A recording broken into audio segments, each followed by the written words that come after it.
Kính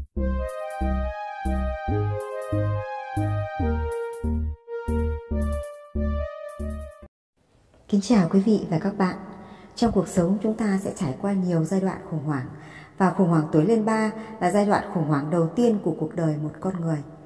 Trong video hôm nay, cô giáo Mignon sẽ cùng cha mẹ tìm hiểu rõ nguyên nhân và biện pháp khắc phục khủng hoảng tuổi lên 3 để từ đó tạo điều kiện tốt nhất cho sự phát triển tâm sinh lý của các con trong giai đoạn này. Trước hết thì chúng ta cùng tìm hiểu nguyên nhân khủng hoảng tuổi lên 3. Khủng hoảng tuổi lên 3 xảy ra ở giai đoạn trẻ ấu nhi từ 15 đến 36 tháng, có thể đến sớm hơn hoặc muộn hơn một chút do đặc điểm phát triển riêng của từng trẻ. Ở giai đoạn này thì các con đã bắt đầu biết tự ý thức bản thân, biết mình là ai, mình muốn gì, muốn khám phá và khẳng định bản thân mình. Trong giai đoạn này, não trái của con bắt đầu phát triển, cho nên con cũng bắt đầu có tư duy phản biện. Đây là giai đoạn mà hoạt động chủ đạo của các con là hoạt động với đồ vật.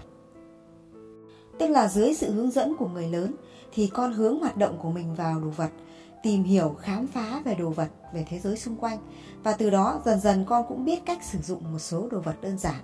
Ví dụ như là con biết cầm cốc uống nước, biết tự xúc cơm ăn, biết đánh răng, biết rửa mặt, đi dép, mặc quần áo, vân vân. Do vậy mà con muốn làm mọi việc theo ý của mình mà không cần người lớn sắp đặt hay là can thiệp.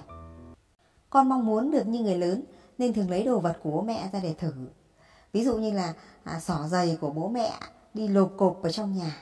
Hay là con gái thì thấy mẹ có phấn son thì cũng thích nghịch vào đồ phấn son của mẹ để bôi lên mặt. Rồi thấy người lớn nấu cơm, dưa cà mắm muối nhặt rau thì cũng rất là thích được làm giống như là người lớn.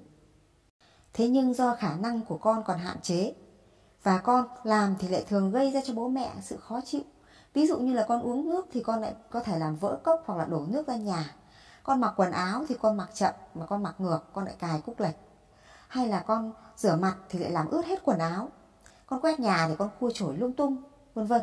Từ đây xuất hiện một cái mâu thuẫn, đấy là mâu thuẫn giữa nhu cầu muốn được làm mọi việc giống như người lớn và khả năng thì lại không thực hiện được như vậy, cho dẫn đến bố mẹ ngăn cản và xuất hiện tính bướng bỉnh ở con.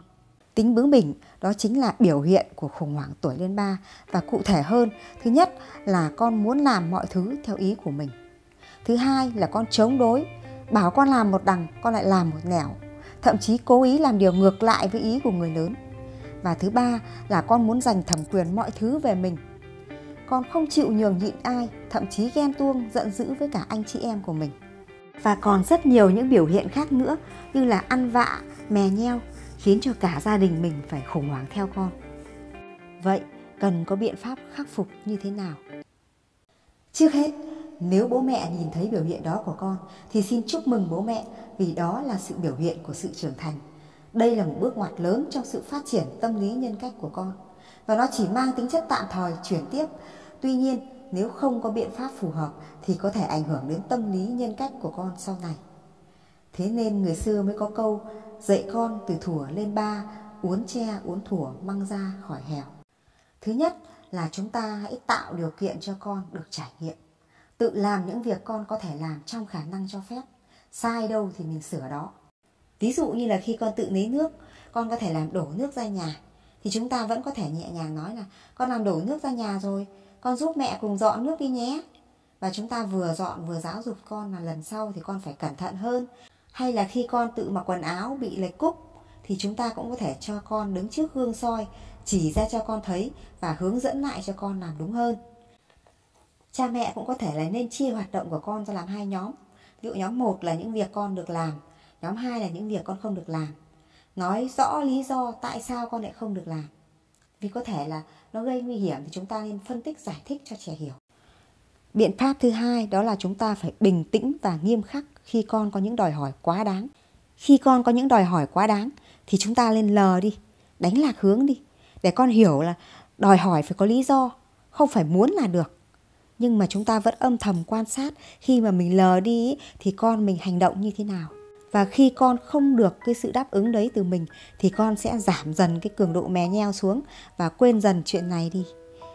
Tuy nhiên là chúng ta không được thay đổi ý kiến. Ví dụ con đòi lần 1 không được, đòi lần 2, lần 3 thì chúng ta lại chiều theo ý của con. Thì như vậy cũng là mở đường cho con để lần sau con sẽ lại tiếp tục mè nheo. Cần phải bình tĩnh, không nên nóng giận. Vì mình càng nóng giận thì con mình càng không bao giờ bình tĩnh được. Cha mẹ và con cái đó là sự giao thoa về tình cảm, tâm lý. Đặc biệt là trẻ dưới 6 tuổi thì không có khả năng giữ bình tĩnh. Cho nên chúng ta nóng giận thì trẻ không biết điều gì xảy ra. Vì rõ ràng là con không biết là sai hay đúng, con chỉ biết là vui, thích, thế thôi. Biện pháp thứ ba, chúng ta phải lên kế hoạch sắp xếp thời gian hợp lý để có thời gian cùng chơi với con. Nếu chúng ta bận quá thì chúng ta có thể chơi với con trước và sau đó cho con tự chơi, dặn dò con để mình vào làm việc. Như vậy con cũng có thể học được cái sự tôn trọng người khác. Biện pháp thứ tư là chúng ta phải có niềm tin vững vàng vào bản thân mình, hiểu con mình nhất, yêu thương con mình. Mỗi lần con khóc cũng có thể cần sự quan tâm của bố mẹ, thì chúng ta có thể là âu yếm, ôm ấp, vuốt ve cho con. Bình tĩnh và suy nghĩ, tìm ra cách tốt nhất để giáo dục con. Luôn luôn gương mẫu để cho con bắt chước và học hỏi. Khi con được giải thích rõ ràng và cụ thể, con sẽ hiểu và yêu bố mẹ hơn. Cha mẹ hướng dẫn thêm cho con chơi các cái trò chơi đóng vai đơn giản giống như ở lớp cô cho chơi. Khi hoạt động chủ đạo từ hoạt động với đồ vật sang hoạt động vui chơi cũng là khi trẻ được thỏa mãn những cái nhu cầu bắt chước người lớn và giai đoạn khủng hoảng của trẻ dần dần mất đi. Chúc các bạn cùng con yêu của mình vượt qua khủng hoảng tuổi lên 3 thành công như mong muốn. Nếu thấy video hữu ích, đừng quên nhấn like, đăng ký kênh Cô Giáo My Nhon để không bỏ lỡ những video tiếp theo các bạn nhé. Xin cảm ơn các bạn. Xin chào.